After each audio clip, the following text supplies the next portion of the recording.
This episode of the Busted Wide Open podcast is brought to you by Blueberry. Blueberry offers the best media hosting, accurate listening stats, and their all-new PowerPress Deluxe sites. A no-setup WordPress website for your podcast with all the necessary links to share your show with the world built right in.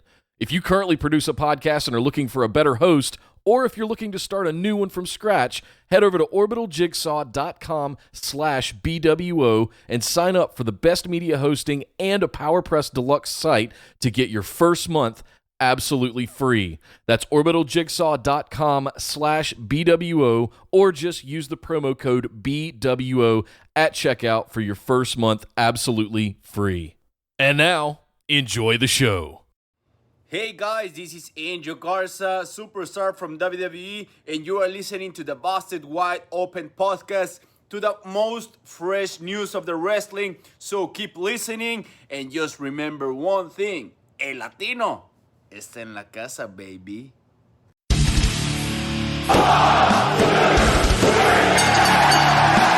You're listening to the Busted Wide Open podcast, dropping the elbow on the hottest topics in sports entertainment and the world of professional wrestling. With your hosts, Nick Howell and Sir Ian Dangerous. Coming to you from the Orbital Jigsaw Network Arena in sunny Southern California.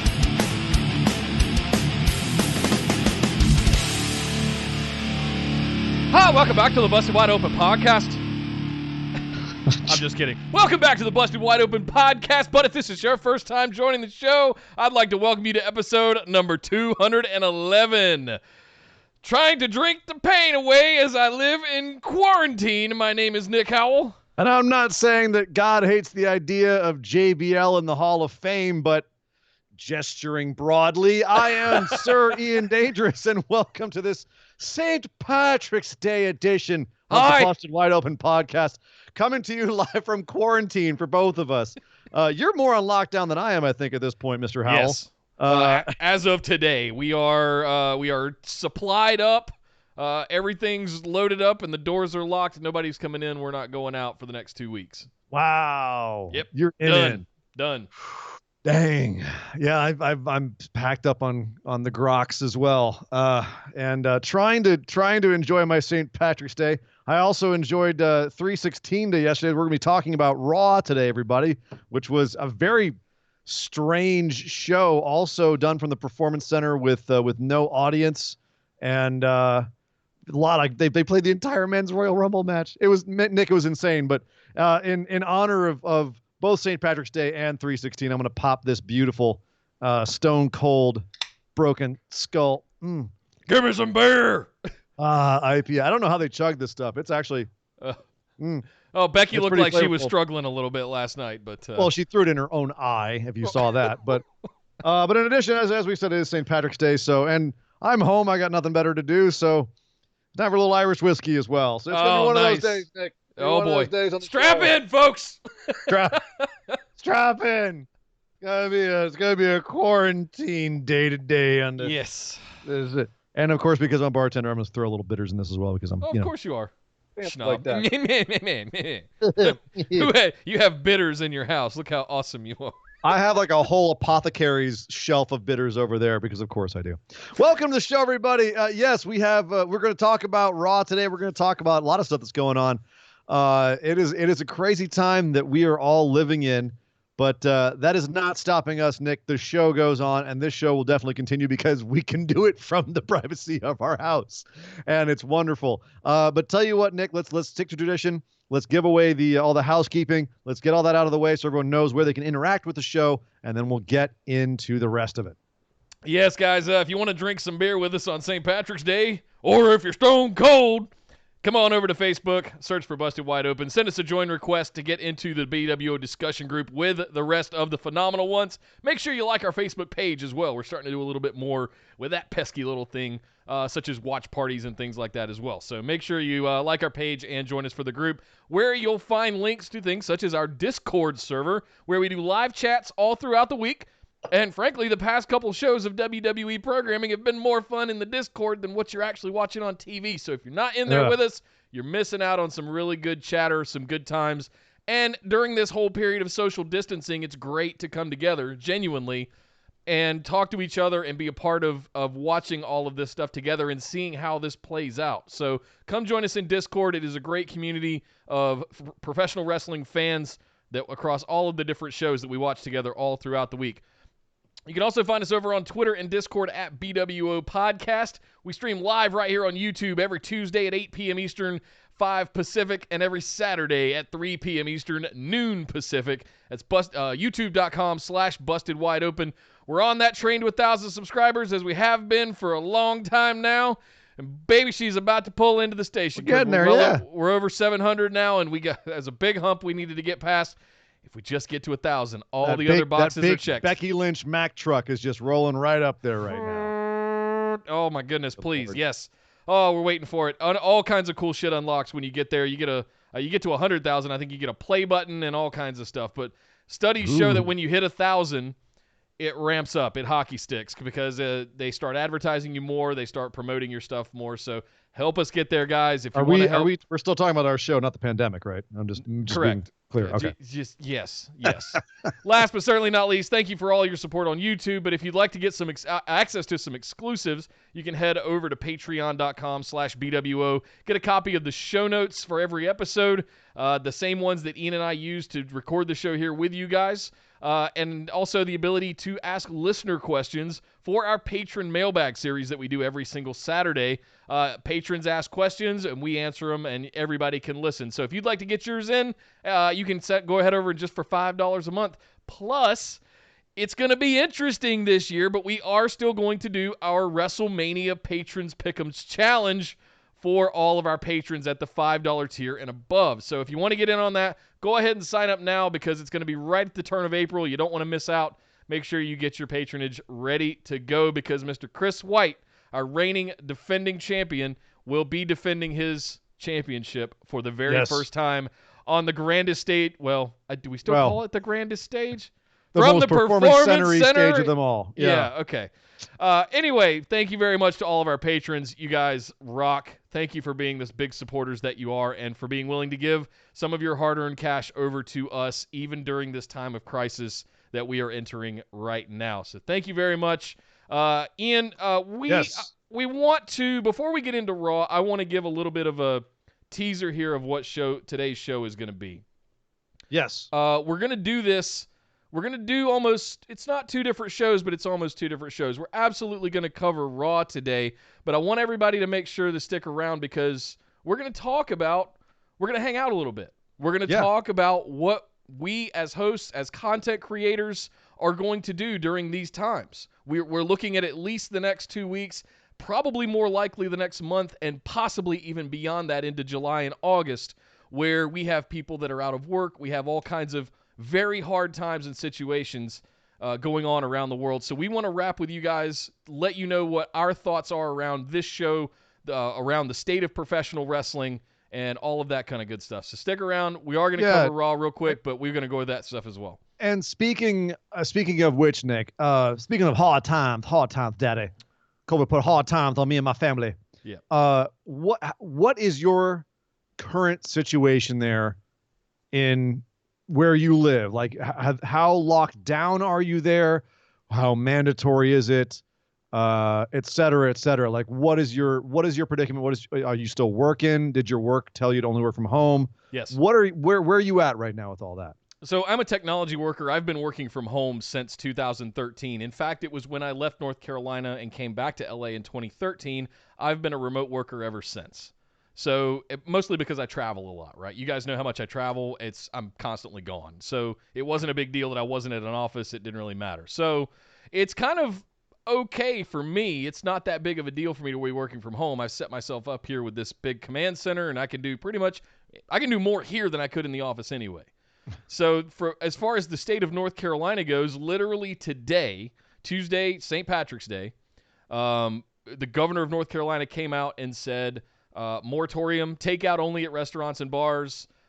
We are until further notice as well. There was no dates given of when this is going to be lifted. Salons and spas are also closed. That means haircuts, anything you would do for beautification. That's the way I think about it.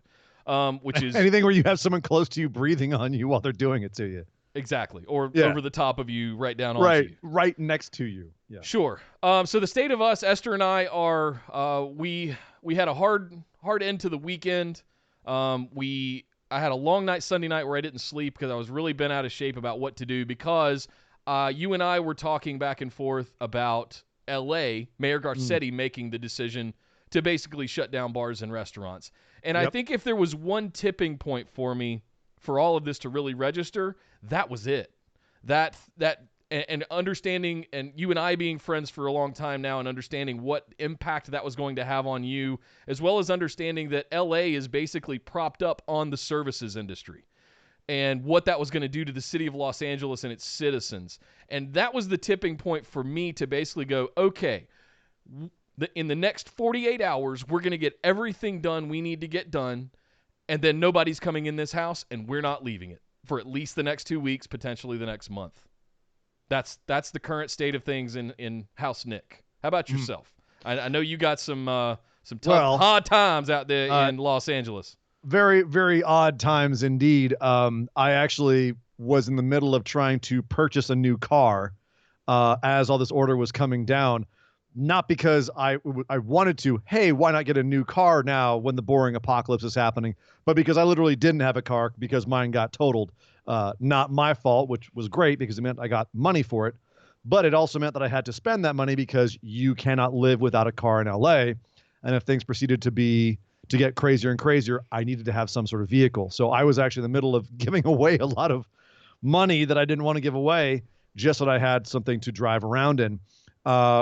But that was when this all was going down on Sunday night. And as you said, yes, Sunday night, Monday morning, midnight was when the order went into effect that LA, Los Angeles, where I live, where I work, all bars shut down. All gatherings of over 50 people shut down. Restaurants, takeout only, no dine-in. And I've definitely seen a lot of places that have ignored that and are still, business as usual. But, having done enough research on it and luckily working for some responsible businesses, I'm now out of 2 jobs. So that's good times. I am still managing the bar downtown. There's still lots of work to be done behind the scenes and helping our employees out, et cetera.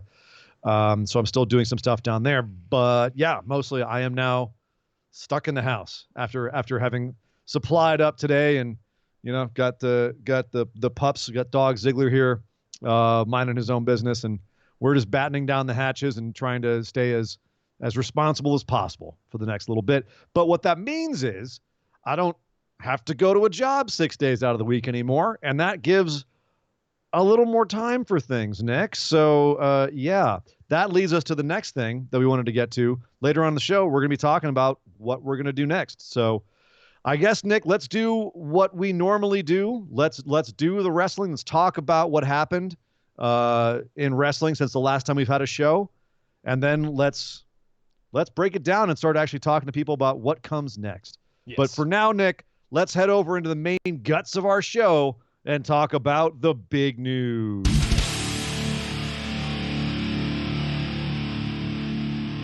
WrestleMania as we know it is off.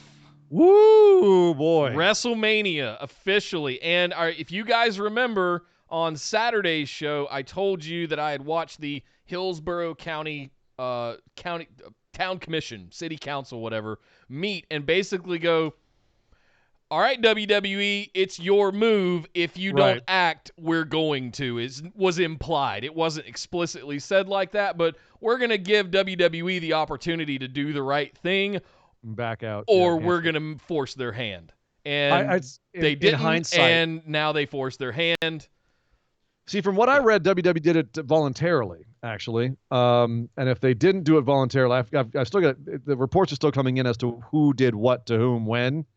But we do know that WrestleMania will not be happening as planned in Tampa Bay in a gigantic arena. It will now be happening maybe in the Performance Center. That is the current statement's been made, is that it looks like it'll be happening in the Performance Center the same night.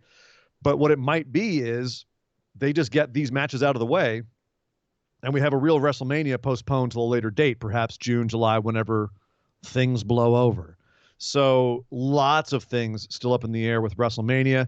The other thing that I'm curious to know if we can ever pin down who did what. I know WWE wants to say that they did it because for publicity reasons, that's the best thing to say, is that, yes, we were responsible and we took the decision to stop it.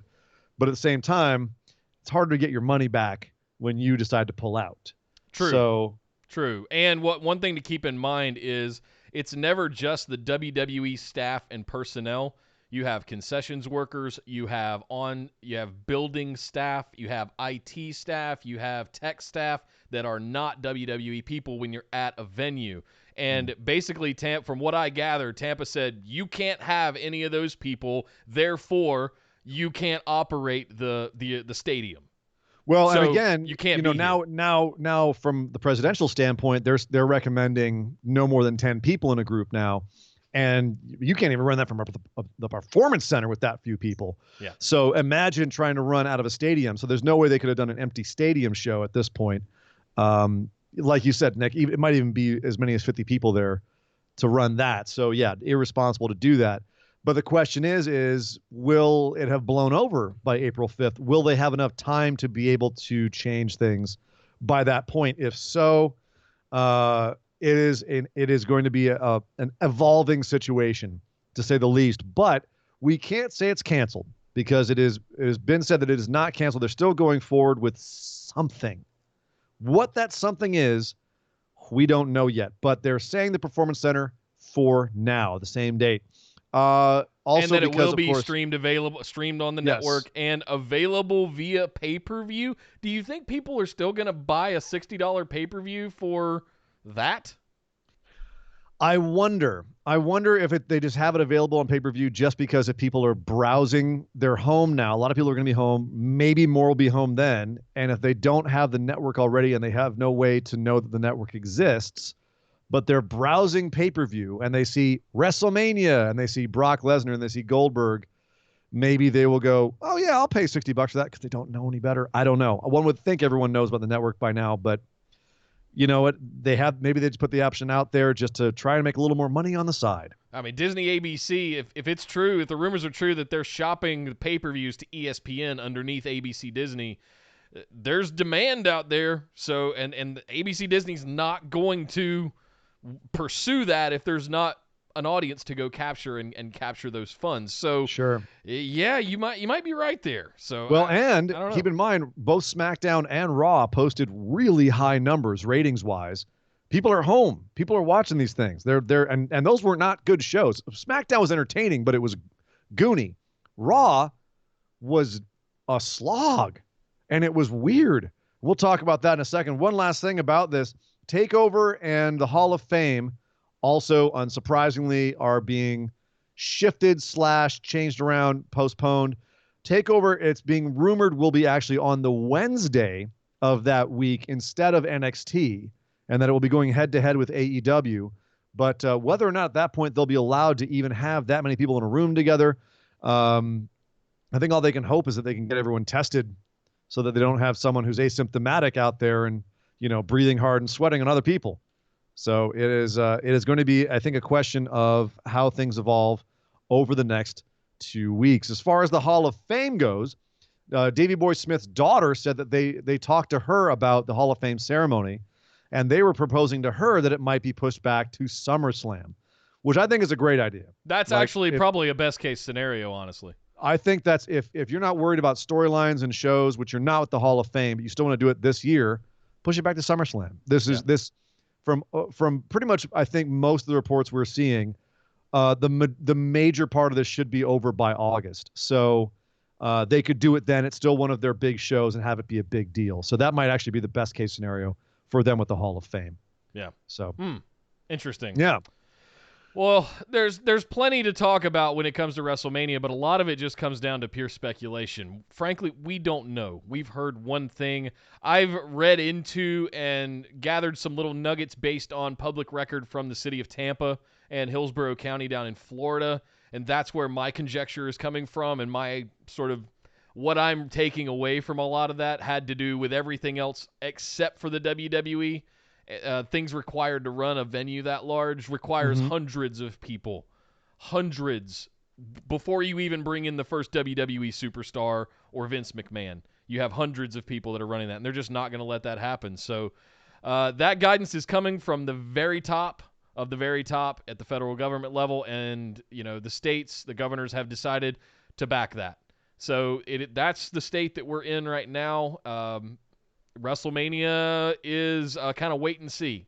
But if it's anything like what we've seen over the last couple of shows, it's going to be interesting, and it'll be different if it's more like what we saw on SmackDown or if it's more like what we saw on Monday Night Raw.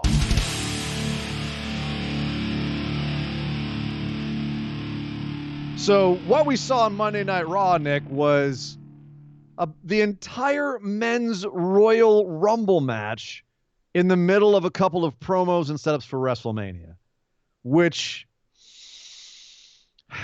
it was a very entertaining match. But at the same time, when we talked about them recycling things for this show, I can see why they'd want to do it, because it's basically an hour-long video package for why Brock Lesnar and Drew McIntyre are facing off at WrestleMania. So I see the logic behind wanting to put it on there. It also is a very obvious time suck where they're like, damn, we got 3 hours to fill and we can only have so many people in this building and we can only do so much. So I don't know how they're going to keep that running if they've got a Raw where they have to fill 3 hours every week. At what point does it become a recap and replay show? Will that satisfy people? I think we talked last week about Raw potentially becoming, or like some of these shows having a lot of flashback here, hey, here, remember this match kind of thing. Are they going to have to go find more interesting matches? Are they going to have to give us more reasons to watch these matches? Or are we going to be disappointed every time they show us a match that we've already seen? I think there's an element of diminishing returns to it. I think one of the reasons we enjoyed Friday so much, and then what was because we had never seen that before. Short of Mick Foley and The Rock having an empty arena match, we haven't really seen a full show air like that. And it was weird and eerie, but added some layers of intensity, and there was sort of a novelty to it that we hadn't seen before.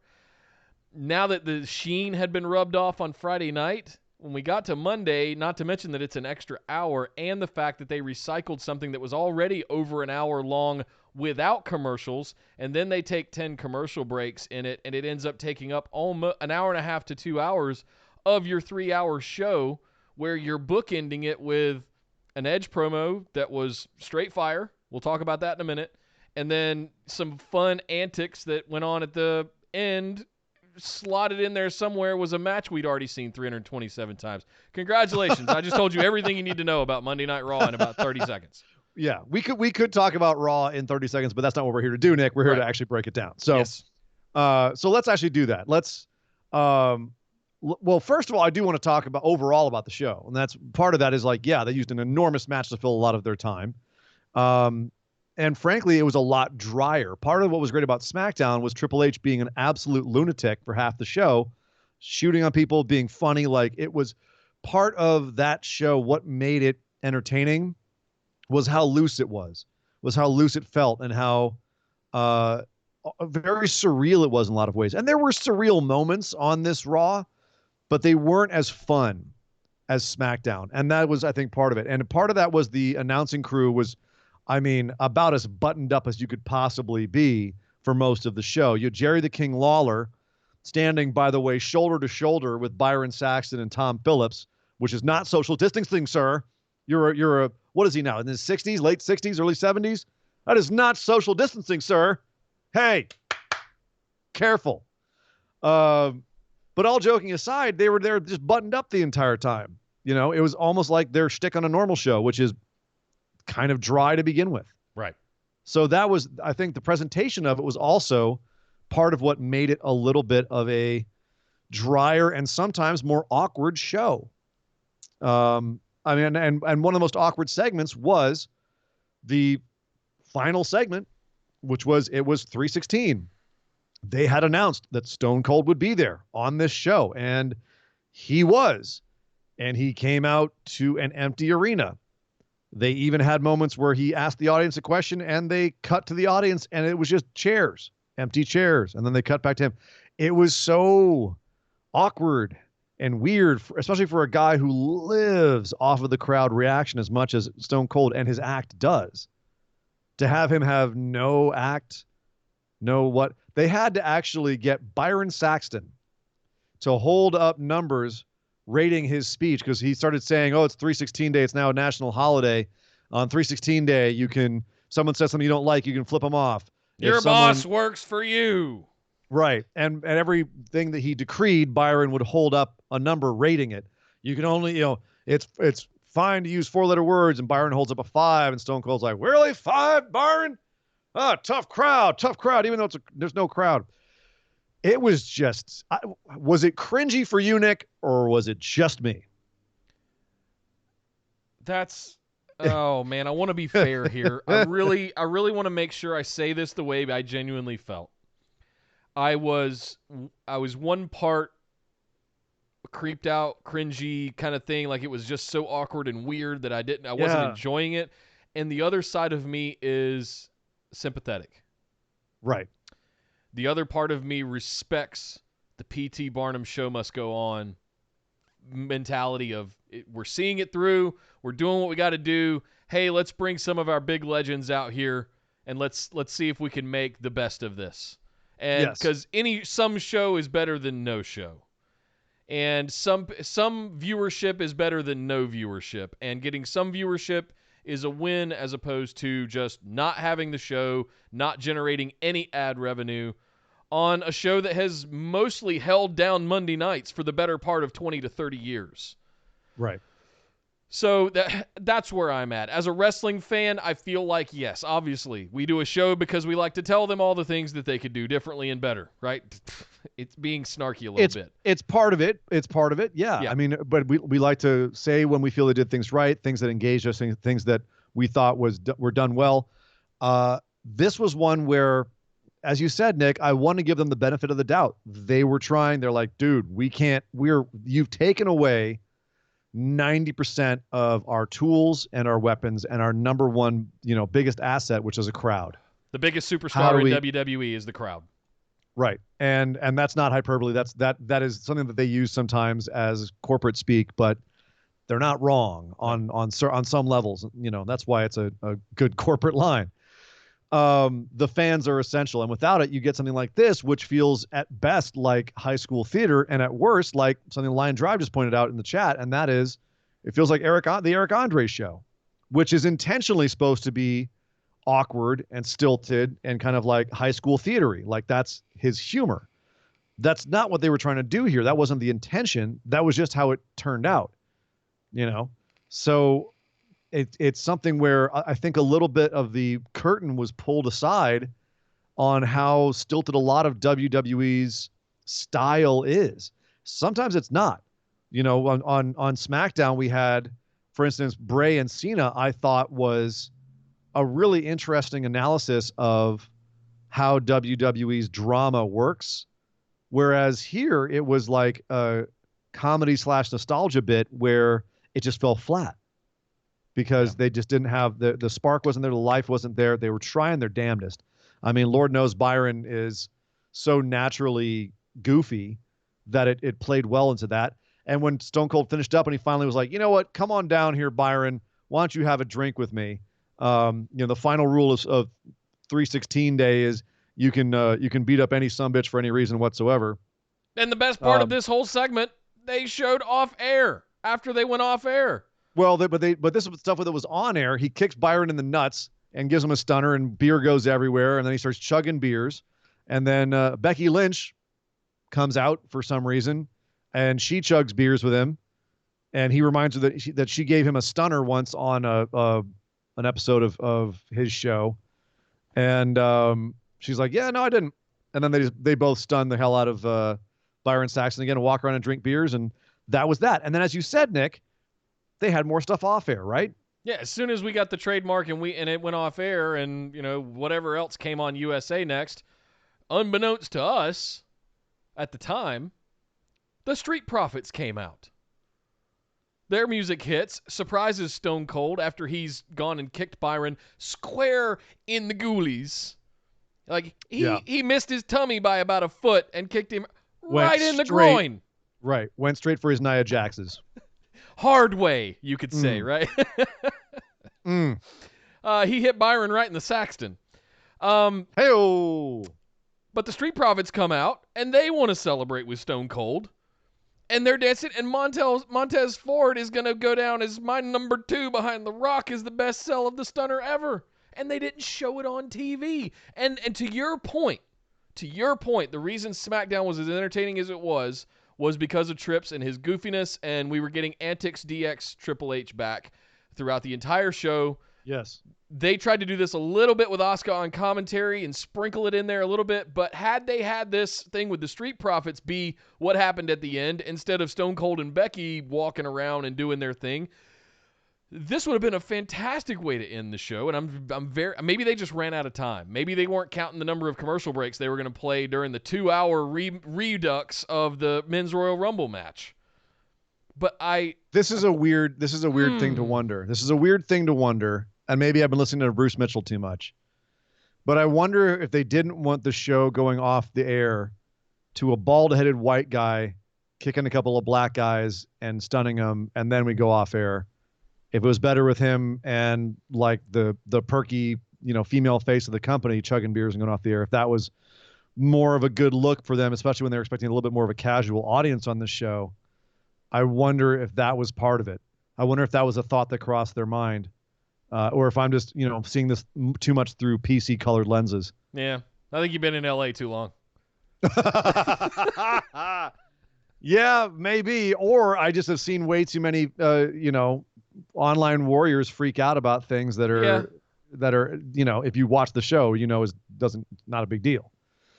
So one wonders why they kept that part of the segment off the TV, because that's it was better than what they had on TV, which was, I think, kind of awkward at best. And I am so sad that Stone Cold segment had to be without an audience, because it's always a joy to see him in front of an audience. There was more than just that with Becky, though. She also, as we said, drove up to the place in a giant tricked out big rig with her face name all over it.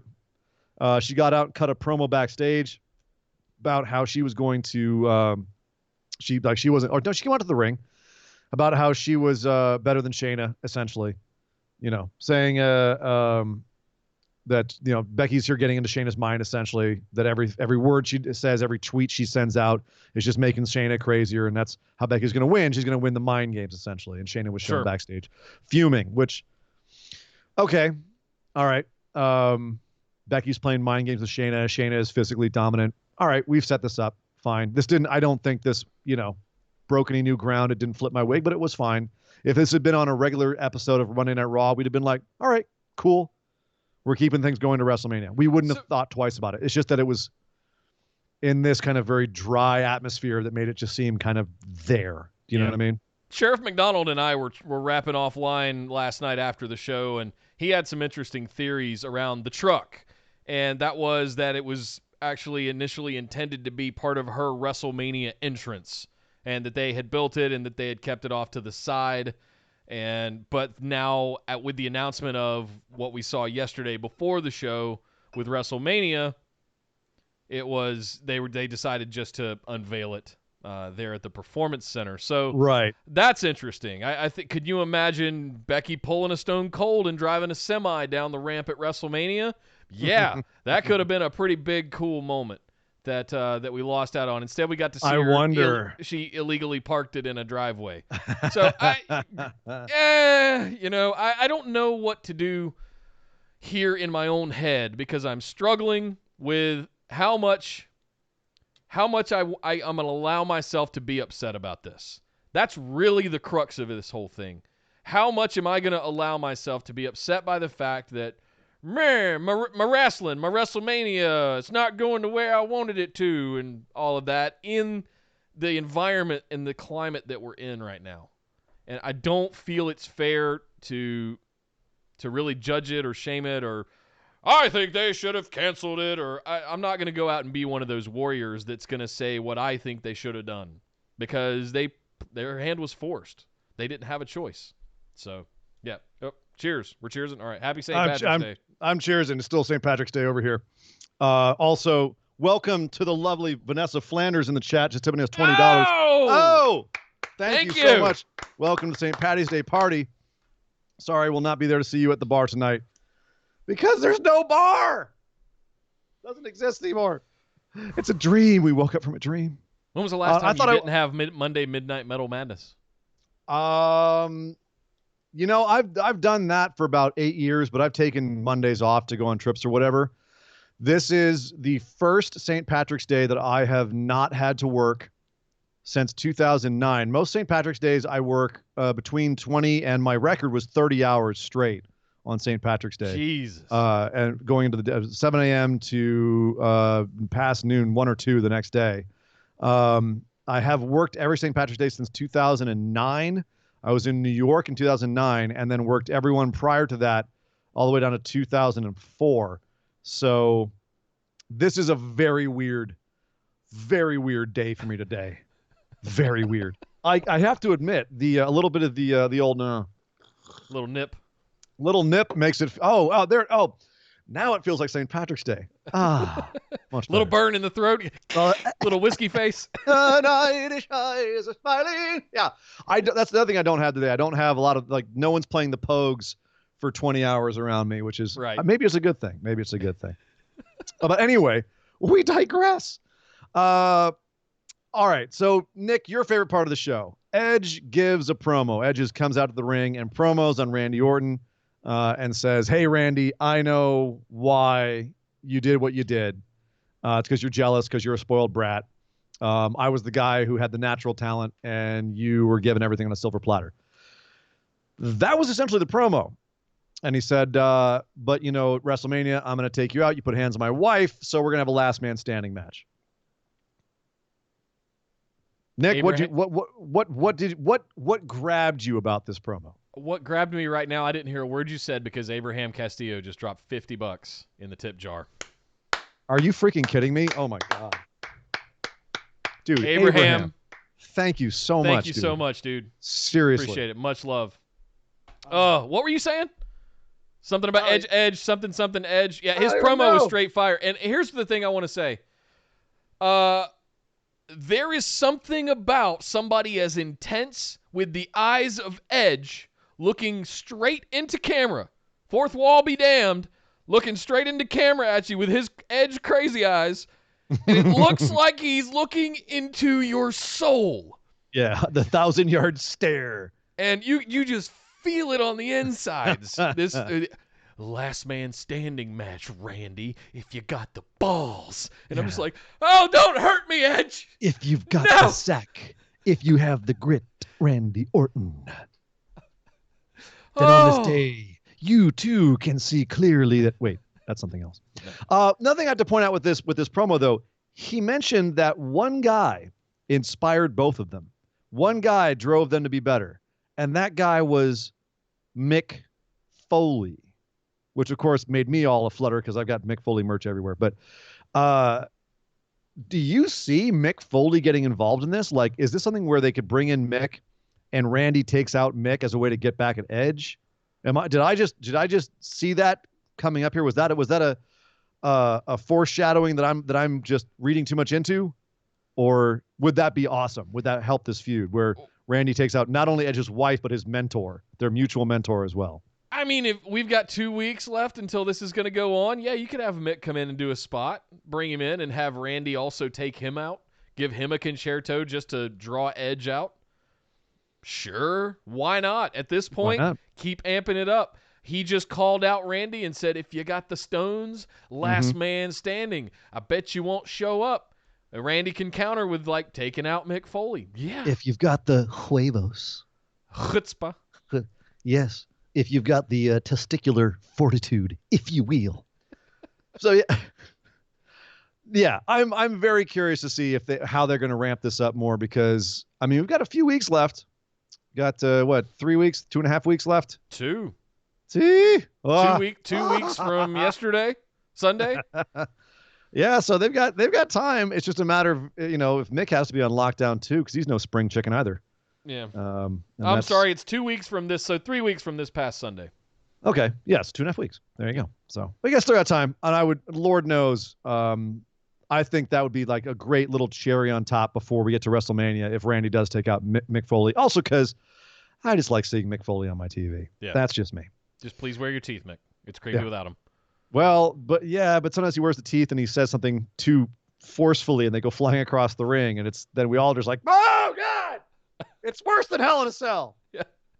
Before, when I saw his teeth go flying, it was cool. His tooth is in his nose, and now his teeth are across the ring, and it's like, oh God, no. Why? God, no. Okay. Nick, a wild Cholo Taker appeared on this episode of Raw. The shortest Undertaker entrance ever. He was halfway to American Badass Taker. He had the rat tail down the back. He had the Scully on. He was shirtless, but he still had the, like, would you call that? Like a tummy tuck brace on? His Spanx. Like Spanx. His Spanx. Yeah. His under Spanx. Taker Spanx. Yeah, Taker Spanx. Yeah. Hashtag Taker Spanx. There's a new one for you guys. Taker Spanx. We were missing the bike and we were missing Limp Bizkit, and that's about it. And Kid Rock. I'm not mad at either of those things being missing. Other thing he was missing, Nick, was a plaid shirt buttoned only at the top. That was the only thing he was missing. And socks pulled up to his knees. Socks pulled up, yeah. Since we're diving into stereotypes, let's just let's see it through. Yeah. Oh yeah. That's his new entrance. Jesus Christ. So Taker comes out of the ring, tosses. There was supposed to be a contract signed. There's no contract. Tosses the table. Jerry the King Lawler goes scuttling away. Taker starts pacing around the ring. And the AJ fake comes out a couple times, shows up on the Titantron with the OC and says, ha ha ha, Taker. I tricked you. I'm not really in the ring. You're old. I'm gonna kick your ass at WrestleMania. Insults him a bunch, signs the contract, has his boys deliver it to the ring. They're like, no, he'll kick our ass. He's like, he'll be fine. Go on. So they finally go. Taker kicks their ass, appears behind them, and whoops them up, and then signs the contract, stuffs it into Carl Anderson's mouth, and that was the segment. Was there anything here, Nick, that really like flipped your wig, that electrified you about this feud? Was there anything that like felt new to you about this feud, or was this just like we're going through the motions at this point? No, we're just the motions. Not only was the show awkward, not only was the having no audience and the silence when no one was talking awkward, it was also awkward to hear the gong as the lights went down, and then you could hear him jumping out of the ring and running over to be behind them, and then you heard somebody call the cue to bring the lights back up, and I'm going, what? Can you guys just hand signal? Oh, no, wait, it's dark. Can you not, like, tap each other on the arm or something? Guys. Did he really run, though, Nick, or did he kind of, like, straight leg hobble? Because he didn't look that good getting into the ring. No, I mean, even AJ said, we know you can't run, Taker. I mean, I don't know if you should be pointing that out. Oh, they started calling him Mark. Okay, so here's the thing I want to talk about. AJ started calling him Mark. Taker's coming out without a whole lot of, I mean, he did still technically teleport, but are we getting are we breaking Undertaker's mystique, his kayfabe here a little bit too much? Or is that good? Is that like AJ getting her skin? Is there a balance they're striking here? Or is it too much for you? Do you mind AJ for the first, by the way, this is a big deal. Yeah. Is them saying Undertaker's actual real name. Like they've done that to other stars and said, oh, your name's really Joe, Roman, right? This is Undertaker. 30 years. Yeah, it's interesting to do it on Monday Night Raw. That's different, but I think that to the more invested audience, they've seen him now as Mark have a conversation with Steve on the Broken Skull session, right? A long conversation, over an hour, as Mark, talking about all of his different roles and his journey throughout his career. So I think that kimono has been opened up a little bit. So I'm not too bent out of shape that, you know, are we doing it on Raw? Sure. Did it really bother me? No. Did it really add any flair to this feud? No. So I don't. See, I think that it does make the feud personal. Sure. You know, that AJ is kind of pulling aside the curtain, and what makes that alarming is when you consider that, you know, Taker, it is really in some ways a fourth wall break. They do like their fourth wall break feuds these days every once in a while. You know, whether it's Cena and Roman, or Miz, whatever. This is a fourth wall breaking feud, and they're doing it to get the audience going, ooh. But it's especially monumental because it is Undertaker. And this is one of the last guys who kept kayfabe, and he kept it 24/7. He kept it on social media. He kept it in appearances. He kept it all the time. And it was not just like an easy kayfabe. Like, he's Undertaker. You know what I mean? Like, that's a hard kayfabe to keep. That's one of like the last true goony gimmick characters in the early 90s that stayed kind of like out there gimmicky all the way up to the modern era. So it is frankly kind of took a it big even deal. further the further along we got. I mean, Right. those entrances just got longer and longer and bigger productions the further along in his career we got. Right. So it is really jarring to hear him called Mark and have AJ reference his wife and all of that. So it is jarring, and it's something where I don't know if they can. I mean, I was about to say I don't know if they can put that genie back in the bottle, but it's wrestling. You can put pretty much any genie back in the bottle, unless their name is Benoit. But that's the thing with this feud that I'm still kind of wrapping my head around. Is obviously we know that Undertaker has been like kind of on the way out for years now, and this is just one more thing they're cutting off from him. Is all right, kayfabe's now broken on you, right? But not just here, but also, as you said, the interview with Stone Cold Steve Austin, like the kayfabe's being stopped with him. Yeah. The other big part of this for me, the thing that brought some levity to it was Gallows and Anderson themselves actually being terrified of the Undertaker as they walked out down the ramp to the ring with the contract. They're like, "Hey man, no beef. It just here's the contract. We've got it for you. We're just here to deliver it. We're not AJ, you know." And you see big Luke Gallows, big LG, like cowering back, and oh God, Undertaker. Oh, they sold those him. guys. Carl Anderson's facial expressions are next level. They're just so good. And I enjoy watching those two guys work for that reason, is because not because of their comedy, but because of their selling and their believability of it all. I want to point out real quick that when I say the Undertaker lived the gimmick, again, our chat right now, Flanders is in our chat right now, and she says she has it on good authority that the Undertaker's house is weird as hell, and he definitely lived his own gimmick. And if there's someone who would know, it would be her. She's actually probably got more ins than a lot of us. Yeah. One of my favorite pictures of all time is her perched on Keith Lee's gigantic bicep. So shout out to you for that. But anyway, so Taker living the gimmick, but that is possibly going away, Nick. Yeah. So weird times we live in. We're probably going to see Cena lay down like a champ for the Fiend at WrestleMania in a few weeks.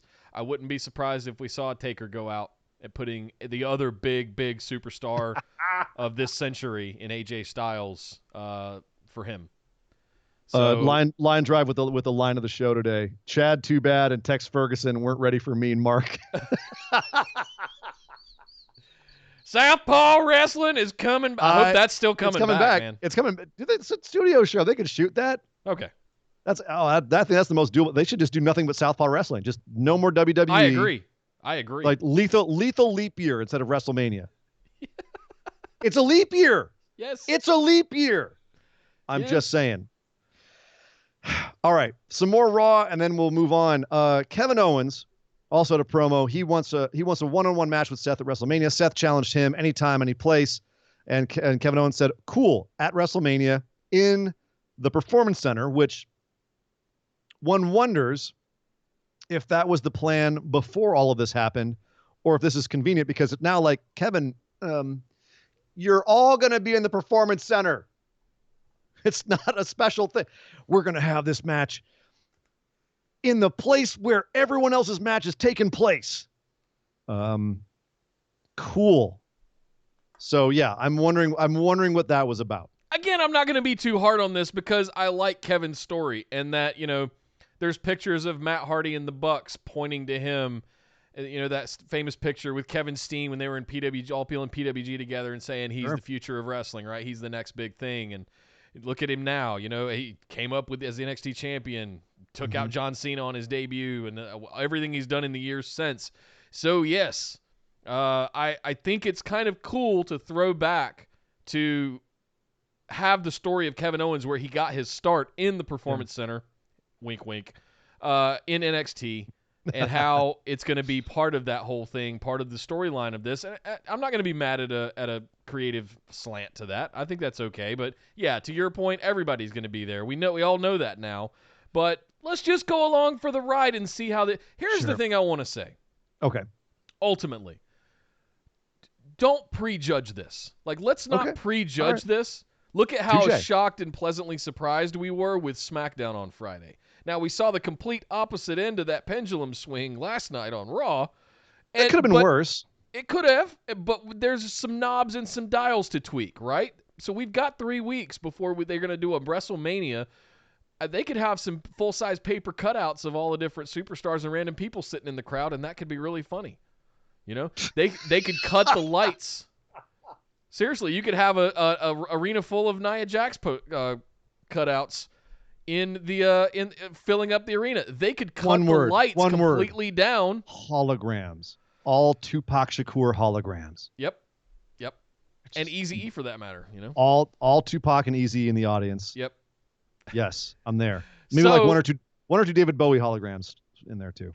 I also feel like that we might be far enough along now, and I want to say this realistically, where I don't want a bunch of tests taken away from local medical facilities to be able to actually test people that are in dire need. But at some point, can we start, when they get the production ramped up, can we start testing people and allow wrestlers to come back in with a quick swab, throw it in? Does it change color? No. Okay, you're good. Go. Mm-hmm. At some point, we've got to get to that. And I understand the circumstances we're in right now, but this has a very steep rate of diminishing returns, meaning that this can't last forever. This isn't going to make it a month or two. Like absolutely. Like, if you better nail it at WrestleMania or... And that's the thing, is one of the best parts of the show, I thought, was the match between Rey and Andrade. You have two of your most talented wrestlers. They had a match. It was, it actually kind of stripped away a lot of the audience interaction, so you could just see how athletically gifted these guys are. You really can concentrate on that. You're not getting distracted. All it is just them working a WWE style match. And I thought that having everything getting taken away, it's kind of like, I've posted in the group an old Japanese wrestling match. It was between Meiko Satomura and Asuka back when she was Kana. And Nick, you remember this one? It's just silent, except the occasional shout from the audience. But it's just, you can hear every bang, and you can hear every grunt, and it makes the match. You're watching every little nuance of what they do. And this is the opposite end of the spectrum, where it's WWE, but it's also lucha. So there's a lot of flipping around, moving quickly. You know, it's more of a acrobatic event than it is really, mat wrestling, which that was. But this really stripped everything away. So you really watch these two guys, how fluid, how smooth they were. Like, it was actually a really beautiful thing, even though it was in terms of WWE, a very straightforward match. Like, there was no bells and whistles here. They didn't do anything too crazy. And Rey even won with dropping the dime at the end to beat Andrade, which I suspect means that we're going to have Rey versus Andrade for the U.S. title at WrestleMania. But because I don't know if a multi-man match is feasible now, like you said, unless they get a whole bunch of swabs or something and they can show that all four guys are safe. But I enjoyed this style of match. Here's the thing: reports are Vince does not, and that's why SmackDown had a few wrestling matches and Raw had one. Is Vince looks at this and goes, "This is terrible. This is not good shit." So we will see what they do, and we may have just more videos going forward, and not as many matches. But I think you've got to have at least one or two matches, even if they're in this format. The Jeff Hardy Corbin match was a little awkward, but then on the other end of the spectrum, I thought this match was really good. So go figure. But also, this was weird. Asuka was commentating this match. Asuka was on commentary, spoke. The only word of English she spoke was yes. She said Andrade, no, which was my favorite thing. She goes, "Oh, Andrade, no," when Rey was about to 619 him the first time. Yeah. She goes, "Andrade, no." Yeah. Oh my God, she was talking like such a little young street tough. It was adorable. It was adorable. Oh man. Asuka's fantastic. She basically just replayed the character she's been playing for weeks, if not months now. Continuing to ride the wave of what she was doing at Elimination Chamber inside the cell, and just yelling at Shayna the whole time. It's fantastic. She was the best part of this show, in my opinion. I think they looked at her in the cell and went, "Damn, she's really entertaining when she's yelling in Japanese." Nick, we've been asking for this for what, a year and a half now? Yeah. Is have Asuka yell in Japanese. And now it's like it's become her gimmick. Is Asuka goes out there and yells in Japanese, and I love it. I freaking love it. Yes. And I know it's annoying some people, but that's kind of also the point because she's a freaking heel. But I love it. And if you didn't see it, she also had a backstage video of her afterwards bragging about how she can do anything, including commentary, and kind of doing her little dance around and yelling "Yatta" and everything else. And it was, I love it. I love it. Freaking love it. One other thing to before we get out of here on Raw, it was reported that Edge drove 17 hours round trip. Yeah, Beth Phoenix just to put that come out cut there. that 3 to 5 minute promo. Can you believe that? Because he couldn't get on an airplane. His air travel got screwed up. So he's like, screw it, I'll drive it. 17 hours. Wow. I mean, to be clear, if someone told me I had to drive to Salt Lake City and back because I was going to be on TV, I'd do it. Oh, and by the way, here's 10 grand for your efforts. Cut a 3-minute promo, hang out with the talent backstage, but stay away from everybody else. Nick, I'm out of here. I'm going to do that right now. You got this show. I'm already gone. I got it. Yeah. It's under control. Yeah. But we'll be here when you get back, Surrey and Dangerous. At the same time, props to Edge for that, for sure. Yeah, no kidding. So that was the show. That was it for Raw. And it's funny because, in the notes here I have, can they keep going like this? And we kind of already covered that. Like it's going to be a limited window of time they can do this before people start going, oh my God, this is too weird and it sucks. But I guess the question I then have after that, Nick, is they're making so much of this the exact same thing they normally do, only we don't have an audience. Right. At what point do they have to change the mentality of how they're presenting their show? Should they produce it should they start thinking of other ways to produce their show where it will make sense, where it will be entertaining, and the audience won't be required? Should they shoot it more like a serialized TV show? Should they shoot it in backstage segment, pre-produced backstage segments? Would that be safer and easier for their talent? Would that be safer and easier in these times to not spread infection? Would that be something that if they really sat down and got creative about, could actually improve their TV overall and stick around afterwards, possibly as a change in their programming that people appreciate? I think yes to all of that, as it should be considered, and it would be remiss of me to think that they're not having those discussions behind the scenes already. Like, how do they, like, if this shit sticks around for a few months, they're in trouble. They can't do, like I was talking about diminishing returns earlier. You can do this for a couple weeks. All right, WrestleMania, we understand we're at the absolute peak of this stuff right now worldwide. We hope, knock on wood.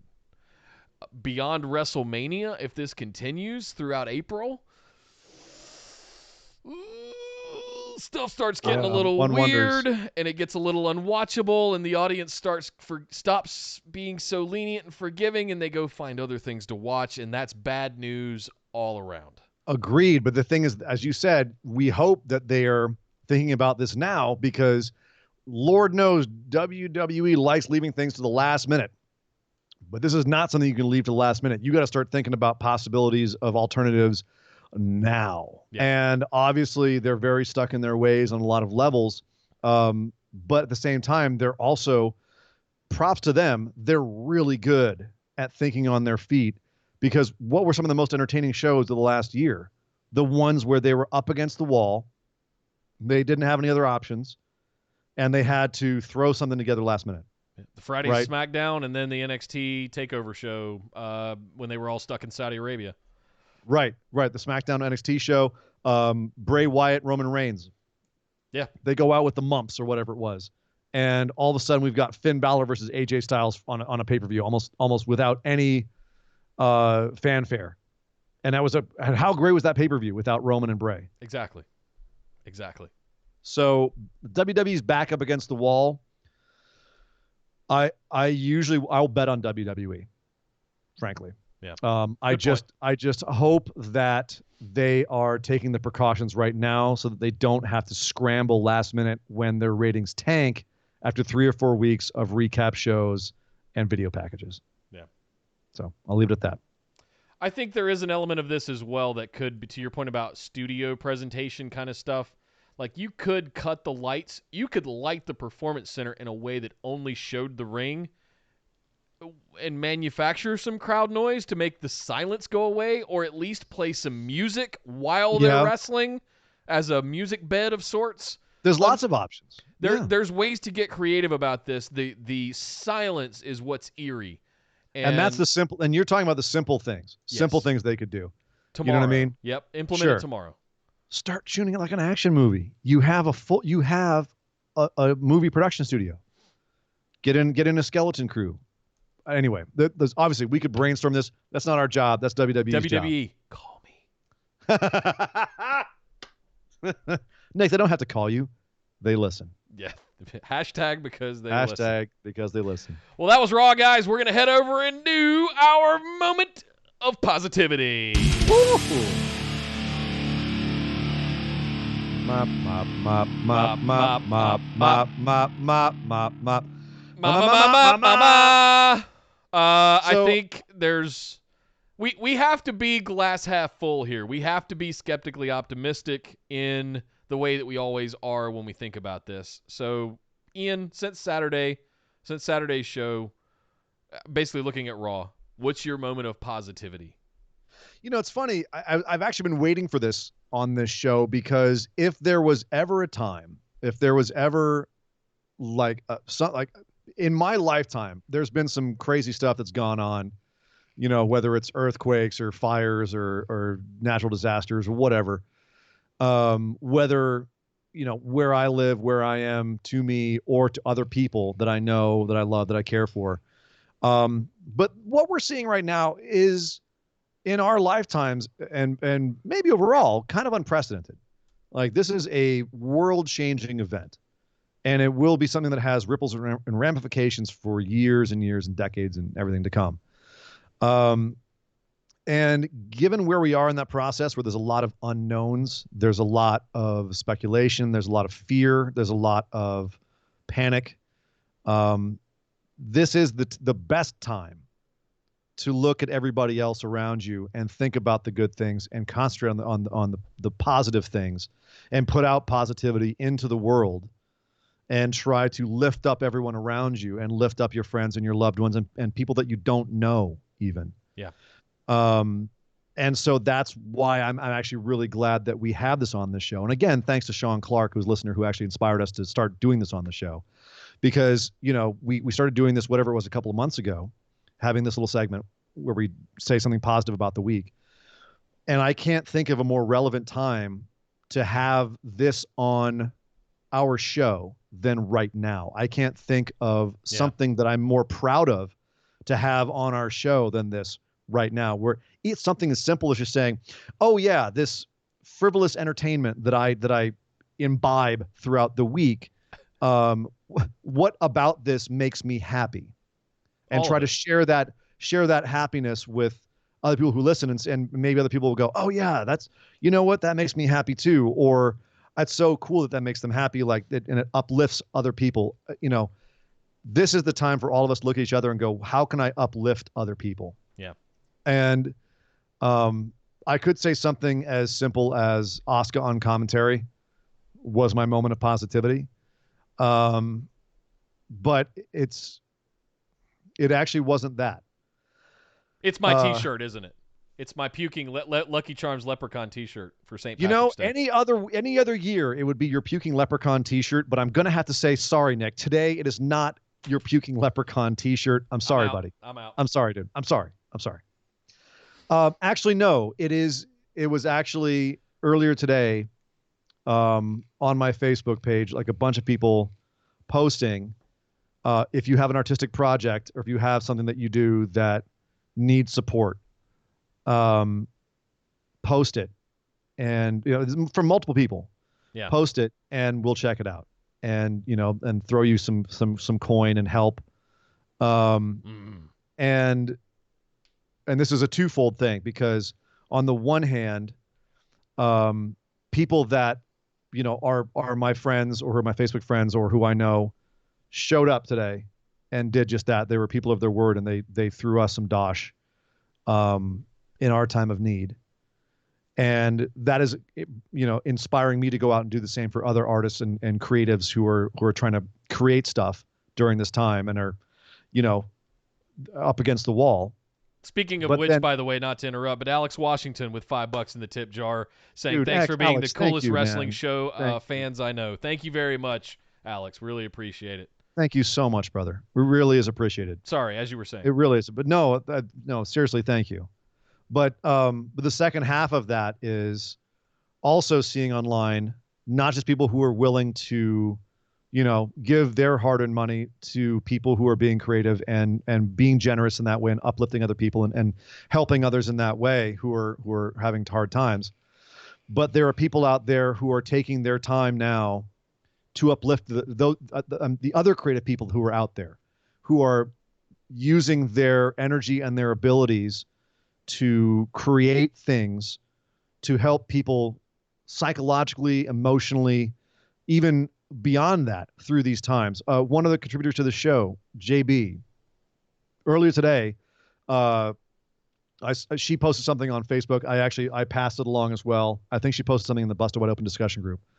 She has started actually reading children's books to your kids on YouTube. So she's creating a YouTube channel where she reads children's books to your children. So if you need something for your kids to do while you're at home in quarantine with them and you want them to be doing something safe and constructive, you can have her read to your kids.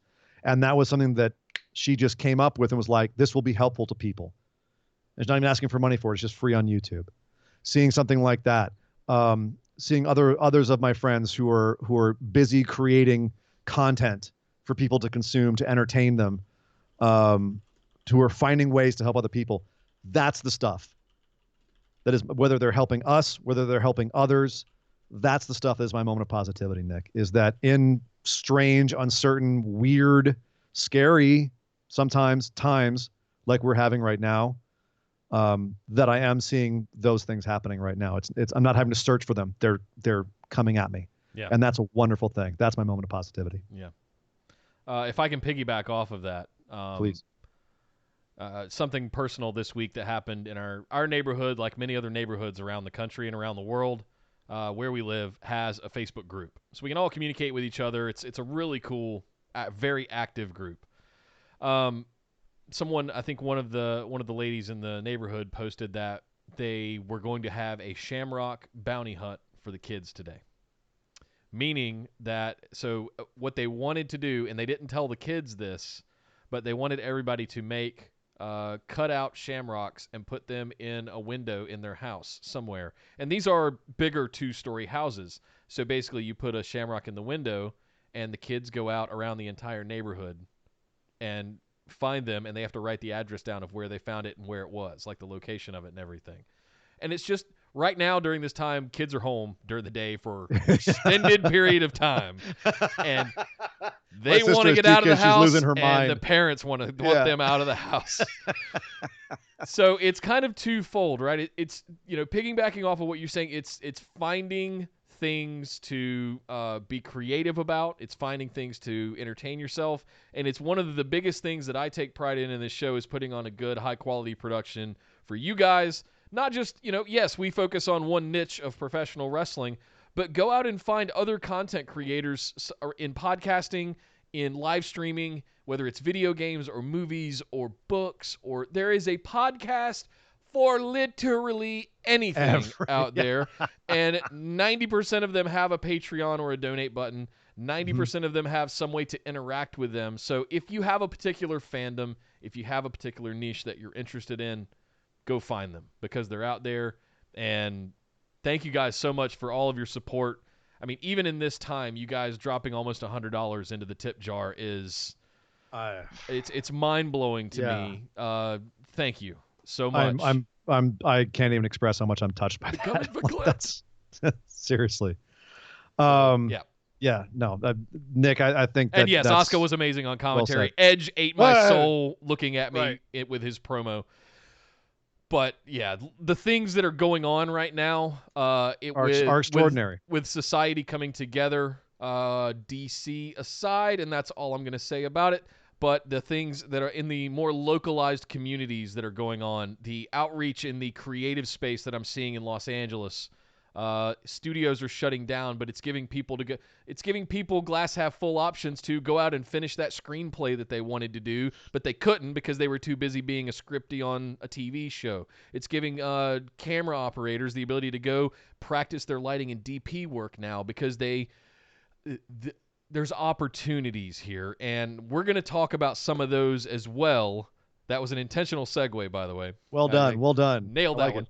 But we're going to get back to that. Thank you guys for hanging around. Thank you for all of the money they give. Oh, no, we're not done just yet.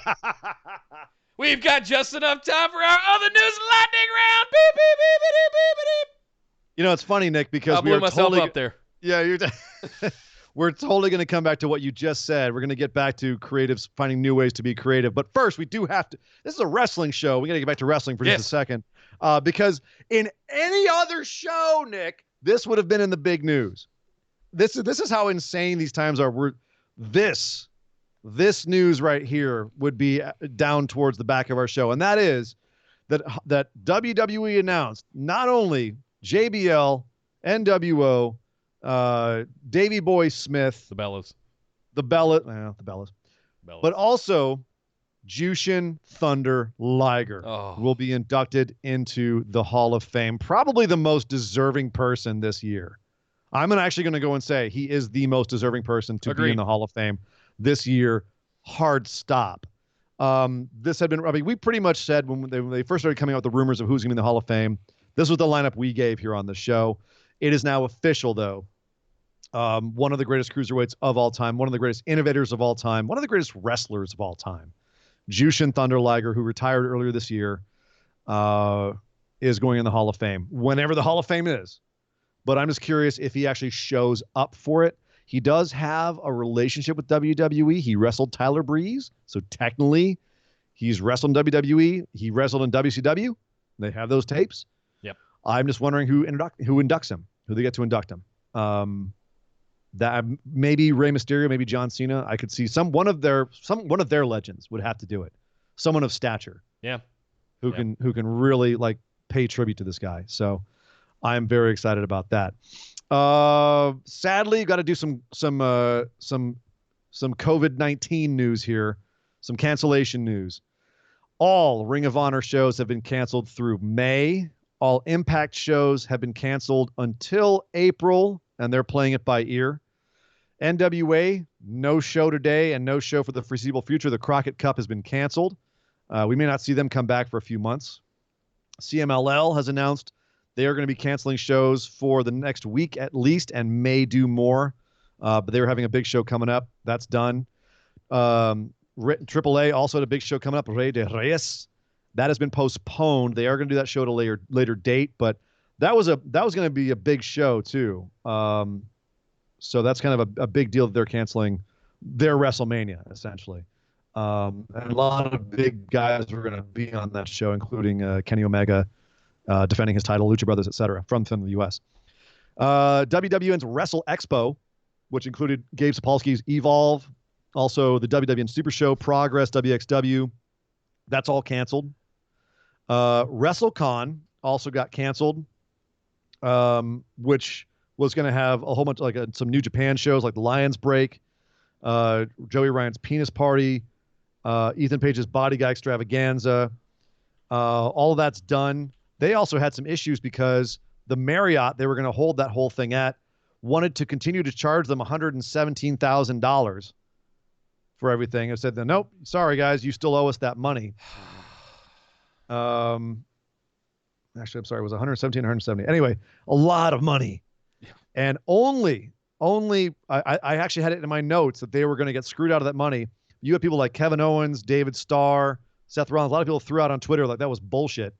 And luckily, as of about 5:40 p.m. Pacific time, WrestleCon tweeted out, thanks to Marriott West Shore for agreeing to honor the force majeure clause and not holding either our guests or WrestleCon responsible for the liquidated damages. The emergency declaration by Governor DeSantis to cancel events over the next 30 days was a major factor. So they will be getting their money back. Good for WrestleCon, because that would have been devastating. It's a lot of money to lose and not have any money come in. The GCW Collective, which was a group of matches including Joey Janela's Spring Break 4, Josh Barnett's Bloodsport, Effie's Big Gay Brunch, Warhouse's WrestleVania.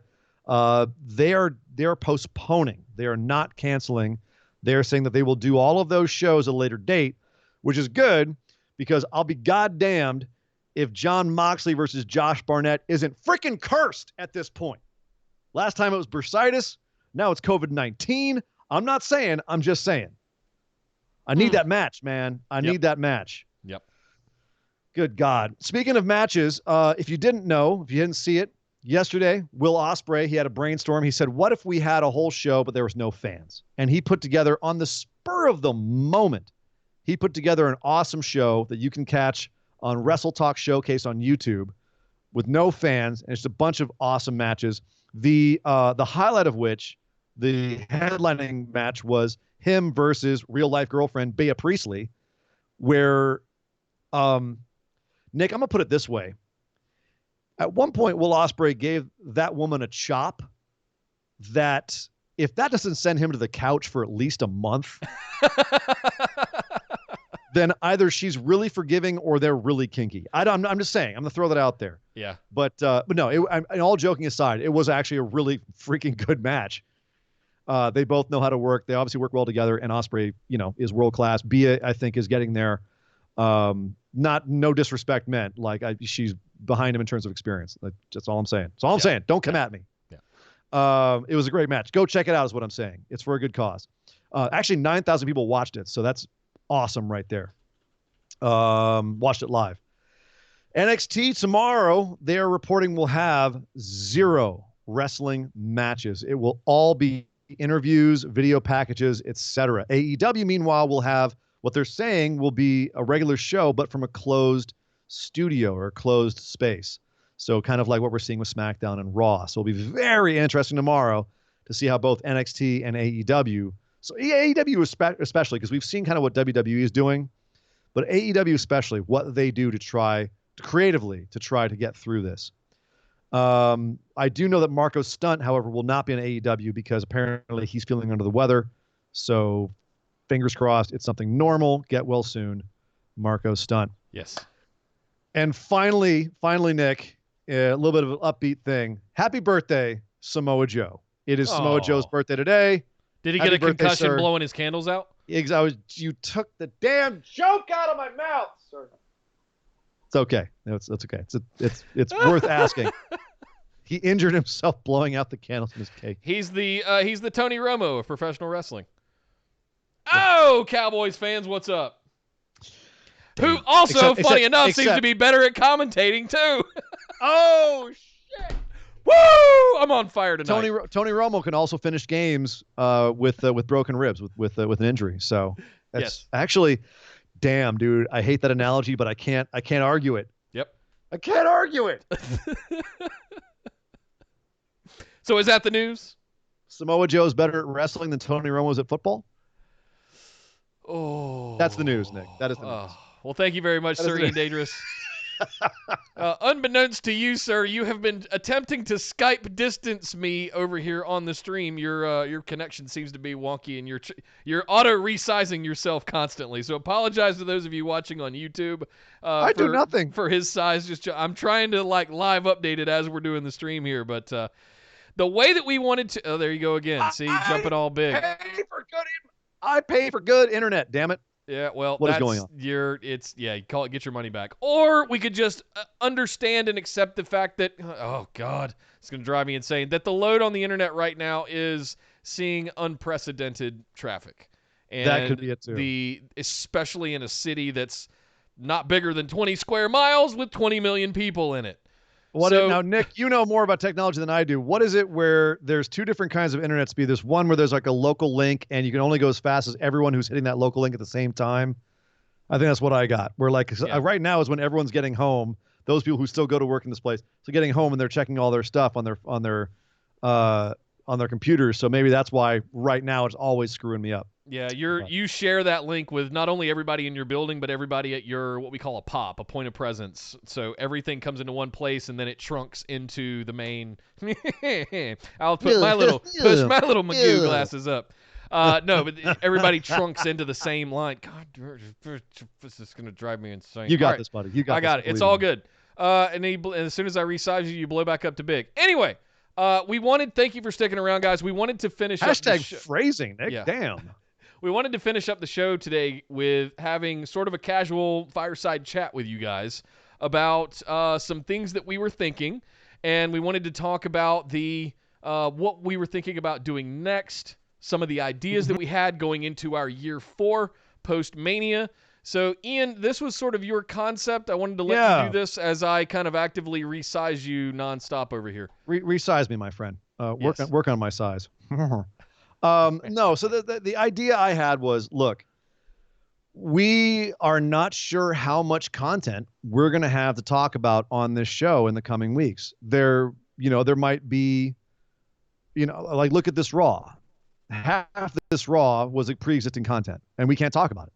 So this show has been a lot of talking about other things. Like this show right here was almost kind of an experiment on that, was how breezy can we be and talk about other things and so on and so forth. But we're going to have to get creative about what we talk about, Nick. Not only that, I don't know about you, but I'm going to find myself a little bit more free time. Yeah. And that extra free time, to call back to what I was saying in the mop, means I'm going to get creative. I want to do some creative stuff. And I guess that is where we are right now, where I kind of want to, in front of everybody, not behind closed doors where we're sitting there and brainstorming with each other. I kind of, in front of everybody, want to just talk to you about what you think would be fun for us to do for this show, and just for, BWO in general, whether it's YouTube or even something else. Yeah. What could we do with this time?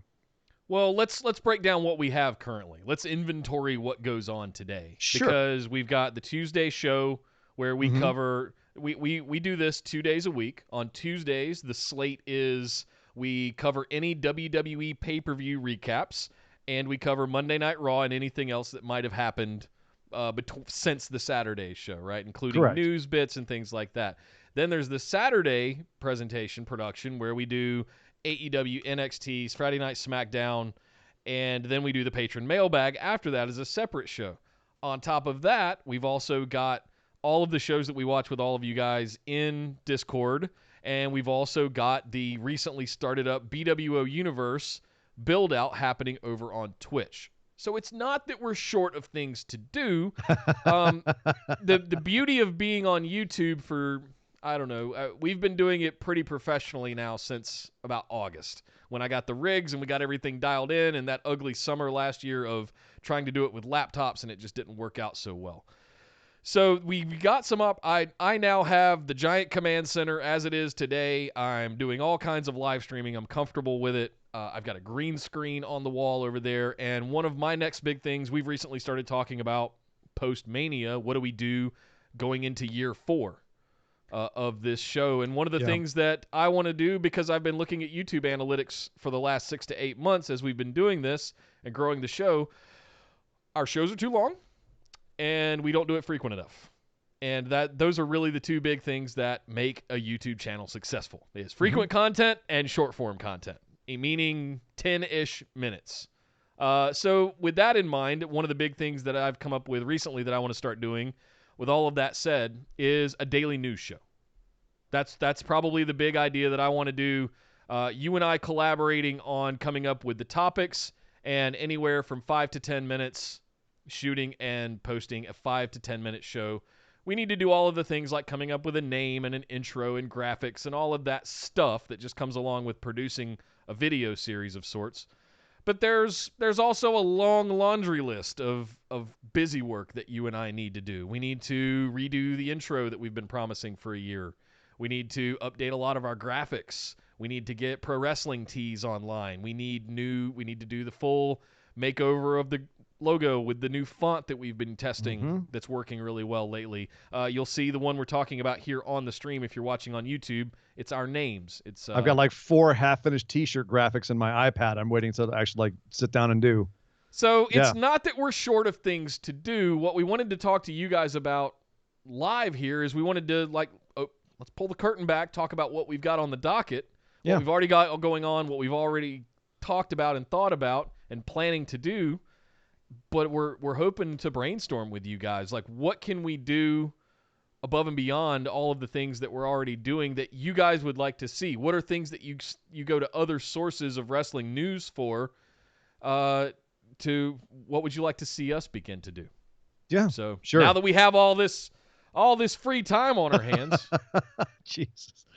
Yeah, exactly. Like, and not only that, but not only like extra stuff beyond the 3 episodes a week, but in those episodes, if we don't have a ton to talk about, what would be fun other things to talk about? For instance, on this show today, we got to talk about all the crazy crap that's going on in the world, and now we're talking about our plans going forward, and that's how we're going to fill out the time on this show.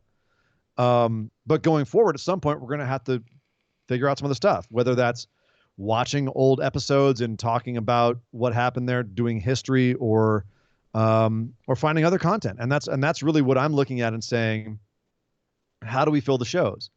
If WWE is filling its shows with filler, that leaves us high and dry, because then we need to fill our shows with filler. But what filler can we put in our shows that would be entertaining? I'm like, beyond this show, I'm already sitting here going, damn, this is a great time. I've had people in our group who've listened to it. I got to do some more episodes of Horrorpalooza. I got time. There's lots of movies I could watch right now. There's more content I could put out. I got the time. I've watched Outbreak and Contagion already this week. So well, that's a terrible idea. Right. No wonder you went and spent all that money yesterday or Sunday. Good Lord. No, you actually should watch Contagion. It's very, very apt, very accurate. Yeah. But I guess that's what I'm saying is like, what can we do on this show that would be fun, entertaining, interesting to keep people listening, that you guys would find entertaining, still wrestling related. It's a wrestling show. I think as far as anything else, sometimes we get off on tangents on the mailbag episode where we go into movies or other things that people ask us questions about that, which is a lot of fun because Nick and I are kind of well-rounded nerds. But at the same time, on this show, as far as wrestling, what would be fun stuff to sink our teeth into? So that's the kind of stuff I'm going to be looking for. And whether you guys want to hit us up in the Facebook Busted Wide Open discussion group, or wherever, like, just let us know what would be something that would be like, say we have another Raw like this week. Nick was staring down this show this week and he texted me. You said, there's like Edge's promo and Undertaker, and we've got one nothing match else for we've show. seen 327 times already, and that was What it. are we What are we doing? What are we gonna do for a show? Well, here we are, Nick. We're an hour and a half into a show, so it is possible to do. And that's the thing that I really wanted to kind of throw out there right now, that we are thinking about other things to do with our time. We're thinking about other ways to improve this show, and I think that, Nick, a lot of things that you said will be a great use of time. Creating some kind of daily news, or I don't know how much news we're going to get, so I don't know how useful that will be right now, but we can test it out right now. Oh, there's so plenty. come with us on this journey as we test out our new daily 10-minute a day news break, like you see on Cultaholic or Going in Raw or any of the other awesome other shows that we really respect and want to either emulate, but do our own thing on. Right. So, like no one here is going to be doing why. That's why. No. We're going to do our own thing. Yeah. So that's kind of, I think, what this time is going to give us. Is Nick and I are both normally very busy guys, and Now we can spend a lot more time on the show. So if you guys have anything that you want to see or that would be fun, throw us ideas, man. Our sales are open. The chat is on fire with ideas right now, by the way. There's all kinds of stuff going on. I've been too busy talking to look, unfortunately. Right. So BWO busted news, busted worldwide. I like that one because I'm a Step Brothers fan and Prestige worldwide. I love busted worldwide. I think that's with a geeky like 1960s news globe spinning around or kind of thing going on. I dig that. I think that's really fun. That was Esmeralda came up with that one. Wow. Line Drive says, how about a guest few. contributor spot, something that the audience can help put together with you guys? It's the one thing you guys have, other wrestling channels don't, and that's an audience connection. Thank you for that. Oh, thanks, man. That's very kind of you to say. Thank you. I really appreciate that. I don't know. Yeah. The Going in Raw guys have the Friendoverse, the Friendos. They do. The Cultaholics, you know? Yeah, they're the cultos. The cult. Cultos, the cult. yeah. The cult. I don't know. Cultaholics. I don't know what you get. The what culture? The what culture guys have the what's?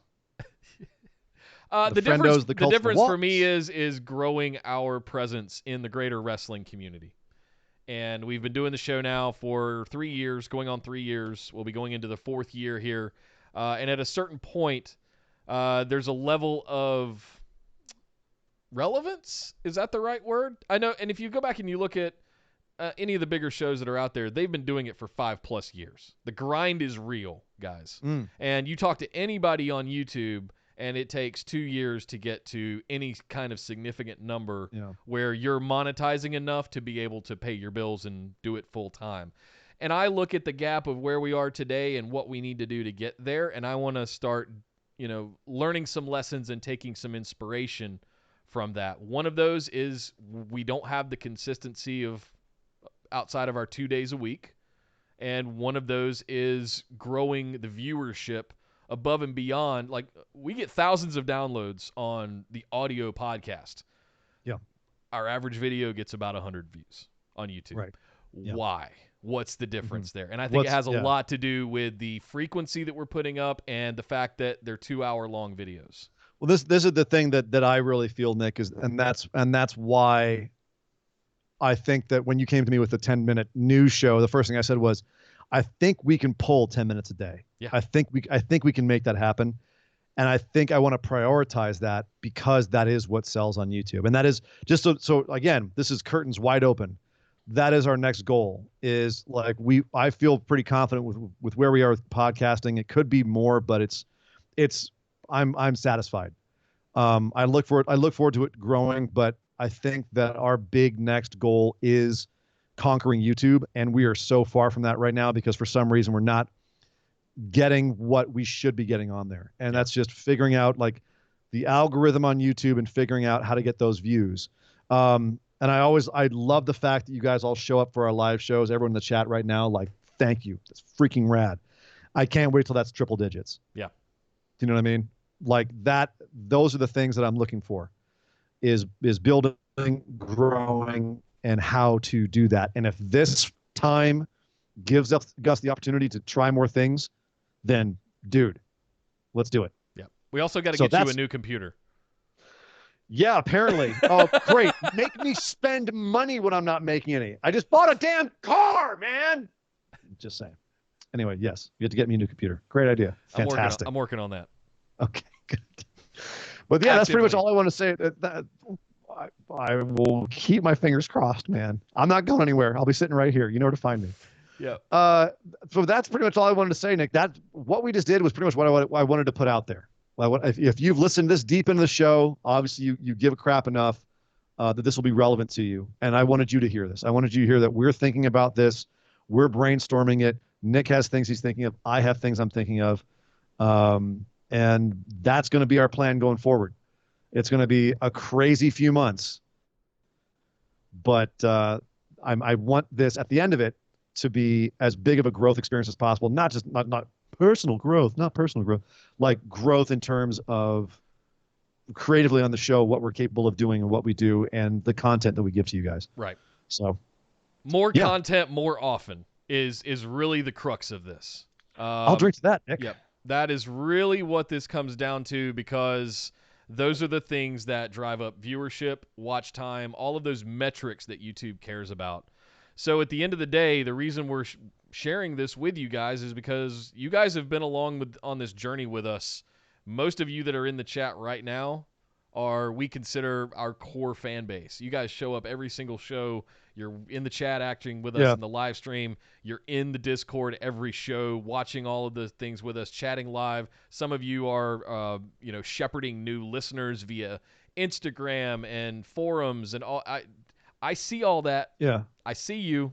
Yeah. So BW shout out family to everybody. for real. Like, seriously. It really is a big family here. So that's why those of you that are listening to this on the audio podcast, please be aware that, as Ian said, YouTube is the next great frontier for us to conquer. Yes. And we're actively doing everything we can, up to and including spending hundreds of dollars on tools and things that we can use to more, modify our videos, make them more, show up better, tag them better, do all the things on YouTube that make them look more professional. So I want to clarify real quick. No disrespect intended to our podcast audience. You guys are amazing, and thank you for downloading us and listening to us. As well. No, sure. No, like that's how we built this, was on our podcast audience. We built this city. Don't you ever Jefferson Starship me again. Thank you guys for listening. Thank you all for listening. Thank you all for participating. A big thank you right now. Like I'm feeling my gratitude today, and that's not just the Writer's Tears whiskey talking. That is completely 100% genuine. I'm feeling so much gratitude for everything that I have right now. So thank you guys. Thank you very much, guys. And thank you for hanging out in the chat today. Thank you guys listening to us on the audio podcast. We hope you enjoyed that conversation. We will be putting up a thread in the Facebook discussion group to sort of emulate a lot of this. So if you're listening after the live show on audio, or if you're going back and watching the replay here on YouTube, come on over and join us in the Facebook discussion group. Post up your ideas. Look for that thread. I'll have it pinned up top of the announcement later tonight once we get done with the show here. But yeah, we want to hear all of your ideas. We want to hear things that you think we could do better, things you think that we could change, all kinds of stuff. As we go into our 4th year here, we want to make sure we're delivering the most awesome wrestling show and building the best wrestling community that we can with all of you. So we feel like we've done a pretty good job, but we're getting there. We're still finding things that we can do better every single day, and we love you guys for coming along on this journey with us. So be sure and head over to Facebook, search for Busted Wide Open, like our page, and send us a join request to get into the group with everybody else, all of our phenomenal ones. You can also find links to the Discord in there. All of these links, by the way, are in our description below here on YouTube or pinned to our social media profiles as well, including in the show notes for this over on Orbital Jigs, or bwopodcast.com is what I should say. There you go. You can find us anywhere, you're on your podcast app of choice, Instagram and Twitter at BWO Podcast, YouTube at .com/Busted Wide Open, streaming live every Tuesday at 8 p.m. Eastern, every Saturday at 3 p.m. Eastern. Make sure you subscribe to the channel. We much love to everybody that subscribed to us. Thank you for getting us closer and closer every day to that 1,000 subscriber mark. It's going to be a big deal for us once we get there, we promise. And I can't wait to be excited and share that news with you guys that we have topped that mountain and are looking at the next hill to climb is much, much bigger. But you can also head over to patreon.com/BWO. Sign up for one of our awesome reward tiers to get access to some exclusives like copies of the show notes for every single episode, even this short little one from Raw last night. It's still a lot of fun. Ian writes great notes for the show here, so they're always a lot of fun to read along and follow through as we're talking about things. You also get access to the ability to play in our WrestleMania patron pick'ems at just the $5 per month tier. You can get bonus episodes at the $10 tier, sweet swag, Skype calls, all kinds of good stuff over at patreon.com/BWO. But my name is Nick Howell. You can find me on Twitter at DataCenterDude. And I am Sir Ian Dangerous. You can find me on Twitter at Sir Ian Dangerous. But my God! Would somebody stop the damn match? This show is part of the Orbital Jigsaw Network. For more episodes, subscribe to us on iTunes, Google Play, or Stitcher Radio. For details and show notes from each episode, check us out, orbitaljigsaw.com.